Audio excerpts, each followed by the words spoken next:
예, 건설노조 광주원남 건설지부 조직부장 이준상입니다.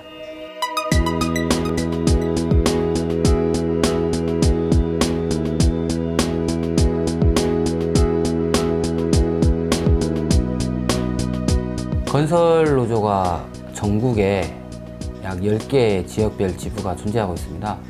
그동안에는 각 지역별 혹은 현장별로 교섭을 진행을 해오는 과정이 있었고요.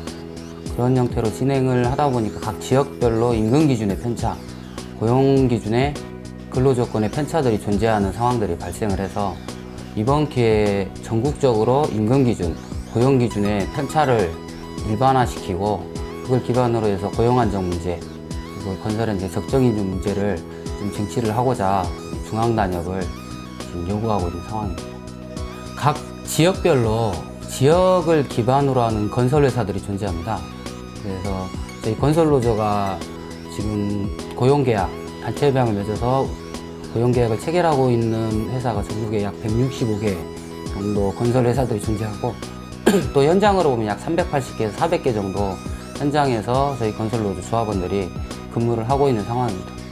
근데 각 지역별 편차들이 존재하고 있고 각 지역별로 고용구조라든가 임금구조가 다른 부분이 있어서 이번에는 각 지역별 건설회사들 대표체를 구성을 해서 서울에서 건설노조 대표와 각 지역별 회사들 대표들이 모여서 중앙에서 전국에 동일한 근로조건, 임금조건을 전제로 한 단체협약을 체결하기 위한 방식입니다.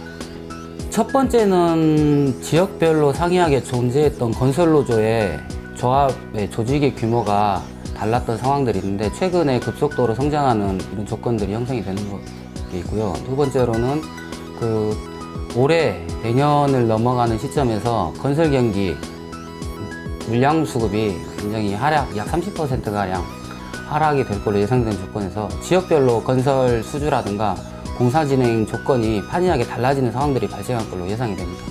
그래서 지역별로 건설 노동자들이 타 지역에 가서 일을 해야 될 수 있는 상황도 발생할 수도 있고요. 그런 것들을 동일한 조건에서 맞춰서 진행하기 위해서 중앙단협을 진행하는 겁니다. 모든 업종을 막론하고 노동자들 입장에서 임금 체불 문제는 굉장히 어렵고 힘든 상황인데 특히나 이 문제가 심각한 게 건설 현장입니다. 그래서 지금은 건설노조에 가입을 하고 노동조합, 조합팀으로 현장에서 작업하는 경우 임금 체불 같은 부분들이 많이 감소하고 있는 게 현실인데 아직도 노동조합의 보호라든가 조합 가입을 하지 않은 조건에서는 임금 체불이 비일비재하고 실질적으로 지급되는 임금 일수가 안정적으로 받더라도 기본 한 달 정도는 늦게 받는 것이 건설산업부의 현실입니다. 안정적인 일자리를 확보하기 위해서 우선적으로 해야 될 것이 노동자가 건설 현장에서 노동자로서의 지위를 인정받을 수 있는 사회적 풍토가 형성이 돼야 된다. 특히나 건설 현장에 대한 아직도 사회적 분위기나 인식이 인생막장 노가다라는 이런 인식들이 존재를 하고 그런 인식이 형성되기까지는 고용관계의 불안정성 그리고 임금체불의 문제들 이런 것들이 아직도 비일비재하기 때문에 그런 현상들이 나타나는 게 아닌가. 그래서 정부에서 고용관계 형성에 대한 안정적인 고용관계 구조를 위한 대책 그리고 끊임없이 발생하고 임금체불에 대한 대책들에 대한 대책을 시급하게 마련해야 되는 게 우선적인 거고요. 그리고 그것뿐만 아니라 심각하게 건설 현장에서 나타나고 있는 문제가 젊은 층의 인력 수급 문제가 굉장히 심각한 문제로 대두되고 있는데 실질적으로 건설 현장의 평균 연령이 54세, 55세 정도에 이르게 있는 게 현실입니다.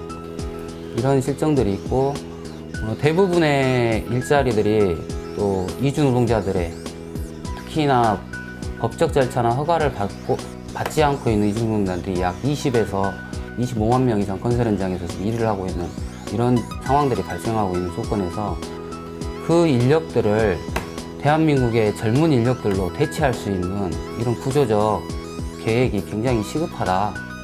건설 산업 구조가 돈이 없어서 이 이주 노동자들을 불법적인 형태로 고용하는 문제가 사실상 아닙니다.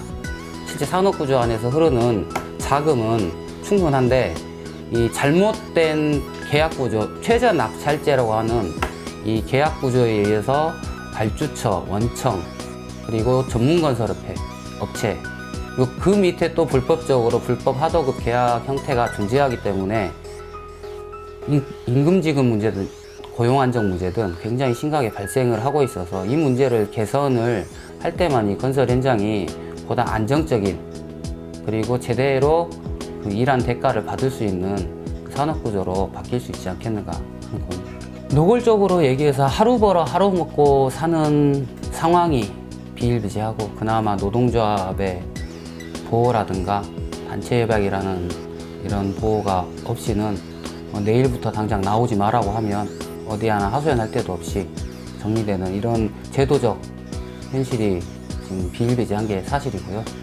그래서 안정적인 고용관계를 형성할 수 있는 법적 제도적 장치를 마련하는 것이 가장 시급한 문제가 아닌가 생각됩니다.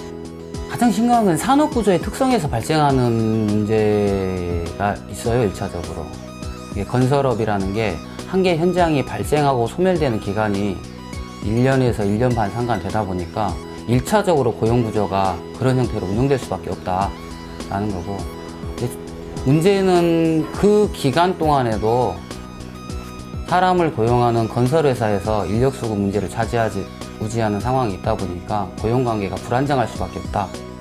그래서 안정적으로 기능 인력을 만들어내고 회사에서도 이 기능 인력을 제값을 주고 제대로 고용할 수 있는 사회 문화적인 조건을 형성하는 게 가장 중요하지 않겠는가 하는 생각이 들어요.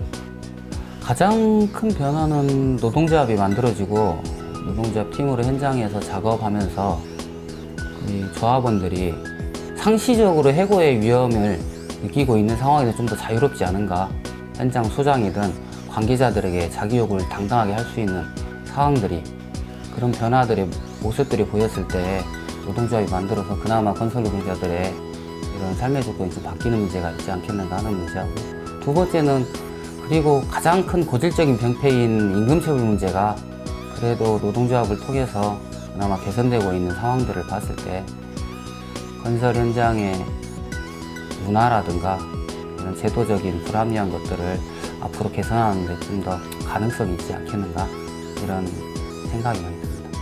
건설 현장에서 일을 하고 노동조합의 간부 활동을 하면서 가장 우선적으로 해결해 보고 싶은 것이 고용 안정 혹은 임금 문제, 이런 현실적인 문제도 있겠는데, 제일 중요한 것은 아직도 사회적 인식이 가장 밑바닥에 있지 않은가.